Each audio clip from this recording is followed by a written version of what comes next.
kulanti wacan oo wanaagsan idin lahaantiinba ku soo dhawaada channelkeena qisooyin jacayl TV oo haddaba uga barateen qisooyin ku saabsan jacaylka sida jacayl lagu guuldareysanayo qiso ku saabsan aba qisooyin ku saabsan jacayl lagu guuldareystay.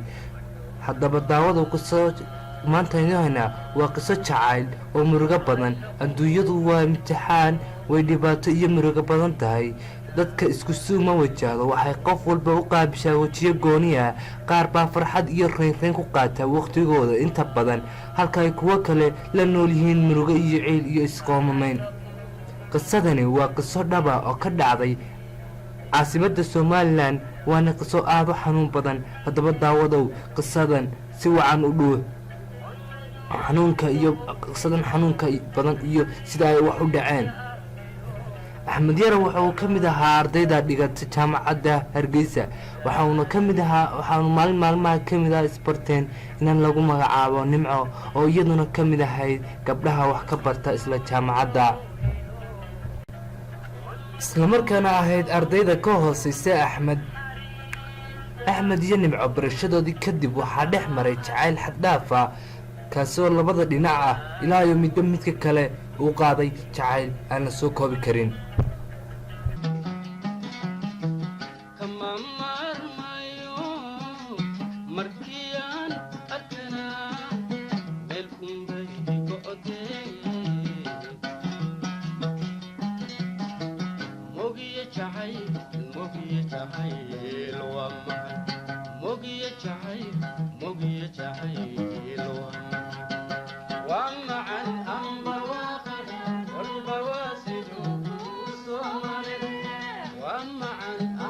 axmed iyo Nimco jacaylkoodii kadib waxaa laga ogaaday jaamacadda dhammaanteed, iyagoo ay ardaydii isla dhex mareen, taasoo ay sababtay inay macallimiintuna maqlaan xanta ardayda.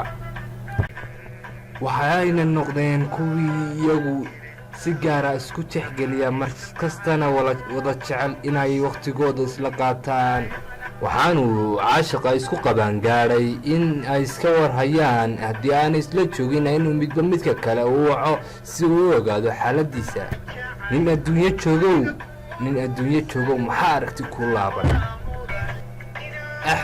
axmed iyo Nimco waqtigoodii aas-aaska jacaylka waxa ahaa waqti aad iyo aad u wanaagsan, taasoo sababtay in aan midba midka kale wax dhibaato aanay soo kala gaadhin, aanay marnaba wax murana amba isqabsi aanu soo dhex gelin jacaylkooda, isuna ahaayeen ulya diirkeed. haddaba maxaa dhacay muddo 2 sano kadib? waxaa la isla meel dhigay in geedkii jacaylka ee muddada badan la waraabinayay laama waxaan lehna soo baxshay in midhihiisa la gurto.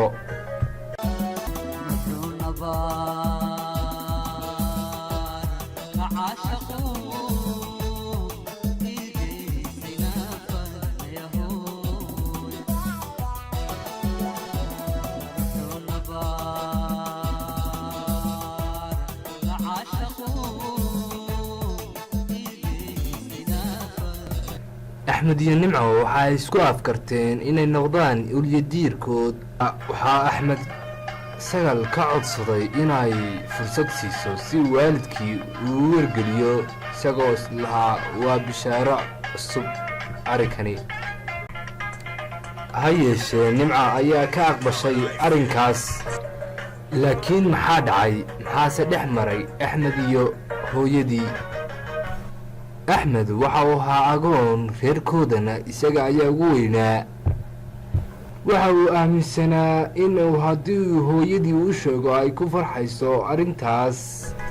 axmed yare waxa uu yimid hoygii uu ka degnaa xaafadaha Jigjiga yar, waxaanu durbadiiba bilaabay inuu la foqo hooyadii si uu arrinta ugu bandhigo. maama xalwo oo ahayd maamada axmed ayaa u sheegtay inuu yahay arrinkani mid wanaagsan, iyaduna ay jeceshahay inuu guursado, balse laakiin ay hore ugu doontay inantuu guursan lahaa, oo ay hore ugu doontay Sagal oo ah inan ay habartiis dhashay oo isku gadaas yihiin Nimco, balse oo aanay hore ugu sheegin axmed. daruure curaatayo markii igu daadan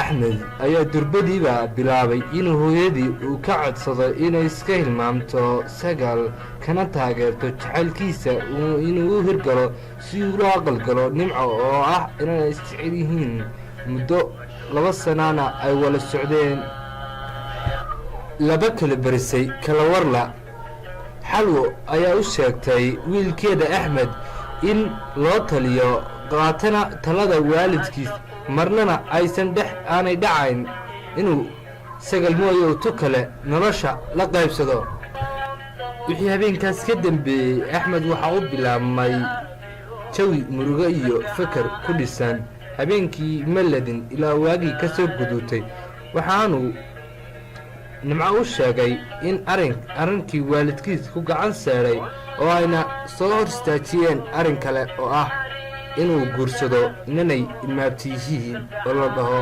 sagal calaacal iyo oohin kadib axmed iyo nimco ayaa waxay isku afkartay inay ku kulmaan hoteel ku yaala jigjiga yar oo lagu magacaabo mansar hotel axmed iyo nimco ayaa midba midka kale u sheegay in aanay kala maarmayn naftana ay isku hurayaan axmed iyo nimco ayaa waxay isku afkarteen axmed uu sagal waco una sheego dhibaatada taagan si uga helo taageero una u guulaysto jacaylkiisan muddada badan ay dhiseen balse sagal waxay u sheegtay inay arrinkan isaga hortii ay diiday laguna yidhi 2 daran mid dooro amba duco amba haba nin dal leh ma daalo axmed waxa uu mar labaad ku soo noqday hooyadii xalwo oo inta uu garka iyo jilbaha qabsaday uu ka codsaday inay ka taageerto jacaylkiisa laakiin maama xalwo kama yeelin ee waxay u sheegtay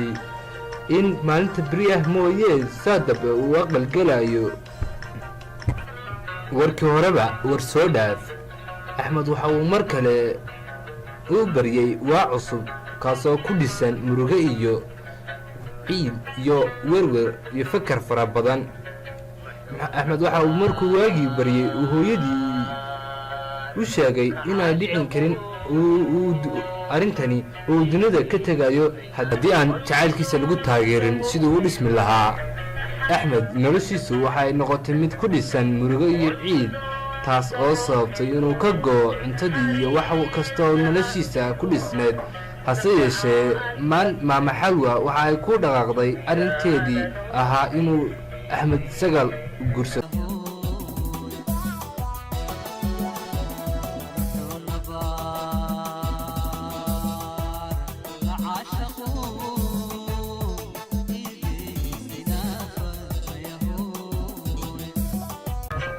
haddaba daawadayaal qisada qaybteeda hore intaasay nagu koobneed intaynu ku kulmi doonno qaybteena labaad ee qisada waxaan diiga tegaynaa salaamullaahi calaykum